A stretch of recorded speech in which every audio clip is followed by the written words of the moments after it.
Hello and welcome to another episode of Next Week in Gaming. Next week is September week 3 and as usual we'll be detailing bundles, game sales, early access releases, interviews, giveaways, all that kind of stuff. And this week's going to be quite a varied one in comparison to the last few episodes. So first up is a bundle, another one from Bundle Stars, and this one is Indie Legends 2. This one is £2.59 for 7 games, and it's got a fair few games that used to be in early access, eventually went on to full releases, and there's 7 of them in total, both old and newer games. First up we got Contagion, which is a survival zombie shooter style game, 28 different weapons and melee stuff, a little bit open worldy in comparison to games like Killing Floor, but a little bit more rough around the edges, so for you zombie shooters, people who are bored of Killing Floor and all the other games that are in the same genre, there's that. There's also Far Sky, which is another survival game, except this one's set underwater. You'll be roaming around the oceans trying to survive, hunting for oxygen, and just building yourself a little base and surviving. General stuff like Subnautica again, but a little bit more rough around the edges. Other games include games like Miasmata, which is a sort of adventure horror game, except instead of all these zombies all over the place, you've got just a single monster that's hunting you throughout the entire game. You'll play as a scientist who's got a bit of a plague going on, and you're generally just searching for a cure. Obviously, this entire bundle is just £2.59, so it's worth the punt for 7 games, some of which are pretty popular. I mean, Contagion still has a reasonably large online community, and there are other games in that bundle that you might be interested in. So the first release coming up next week is a game by Apelaw, and this is being released on Tuesday the 15th of September, and this is called Albino Lullaby. Now, nobody sent me any messages about this, got no emails about this. I was just looking through the Steam page one day, and then I saw this fucking insane looking picture, and then I watched the trailer for it, and I thought, wow, this game needs some coverage because it's so ridiculously crazy and just generally weird.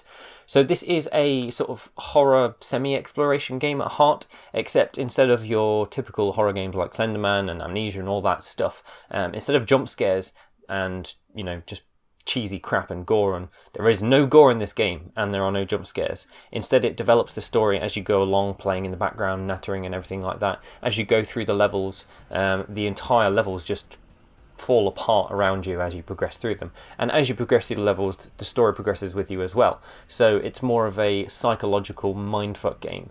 It looks just insane, especially the main weird, crazy, scary enemies called the grandchildren, whatever they are, the little zombie pinheads. It's very different. Graphics aren't massively high fidelity or anything, but the art style looks relatively just cool, and as a whole the game's pretty interesting, so I'm hoping it's good. I'm not very good with scary games, but I might actually give this one a go. So this next release is a piece of DLC by Creative Assembly, and it's for Total War Attila. It's called Empires of the Sand Culture. This one's coming out on Tuesday the 15th of September, and its general purpose is just to add a lot of content to an otherwise contentful game.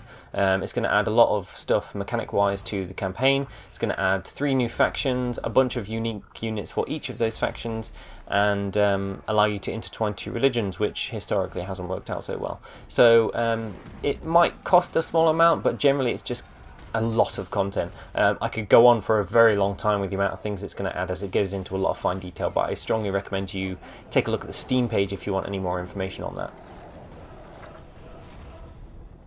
Next up we have a game I am severely unprepared to cover, and that is Pro Evolution Soccer 2016. This one is of course by Konami, which I had no idea, and the last time I played a Pro Evolution Soccer game was probably back in 2008 with my few brothers when they quite enjoyed that. Other than that, the only thing I've ever seen from Pro Evolution Soccer games is funny gifs on the internet of players involving in various adult activities with each other by mistake, and generally breaking the physics engine in the game because of weird scripting. However, there does appear to be some relatively new additions to the game. The graphics won't be upgraded because it's still using the same Fox engine as 2015. However, I am told that this game is going to include nighttime football lighting and new and improved animations for nighttime football. And one of the features advertised is 3 times more animations for the footballers. Now, I could make fun of that all day, but I get the impression that Pro Evolution Soccer has done pretty well with it for itself over the past couple of years.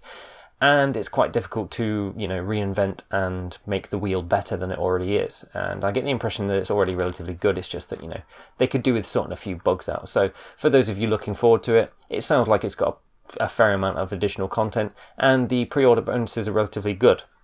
Now, I don't condone pre-order bonuses, but if you're one of the people that is just going to buy it absolutely regardless, then it is kind of worth it and you should probably take a look. So our final title for release is coming out in Q3 of 2015, and it's possibly the most interesting of all of our selected titles. This one's by developers Freshly Squeezed, and it's called Defunct. Now, this game is a weird mixture between, imagine, Trackmania, Tribes Ascend, and maybe a touch of F-Zero. Trackmania is because you can sort of surf around in the air and do tricks in midair.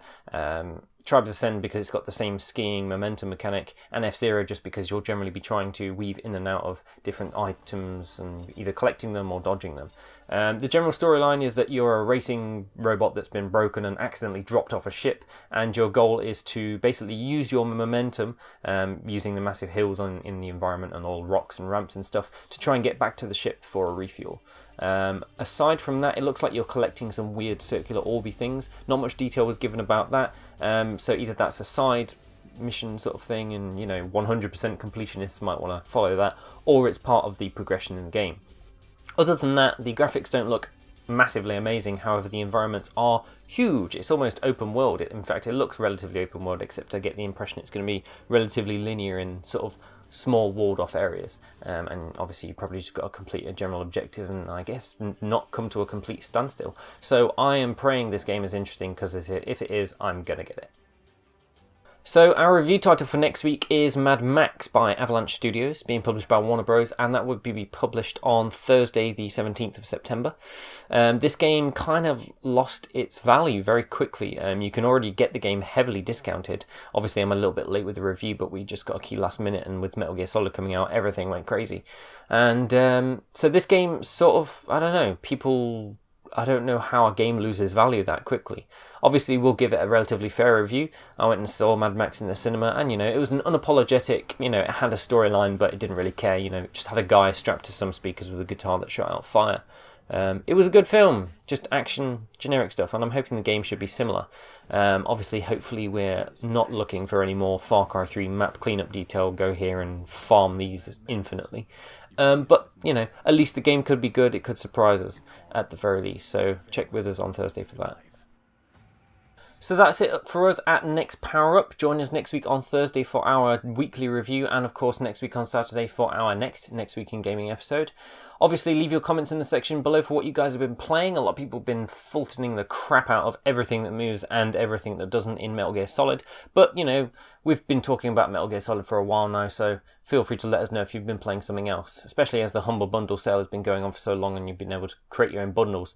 And as a Warframe player, I was eyeing up those Warframe booster packs, 1500 platinum for only 30 quid. But, then I came to sense. So, obviously, leave your comments in the section below, and we'll see you guys next time.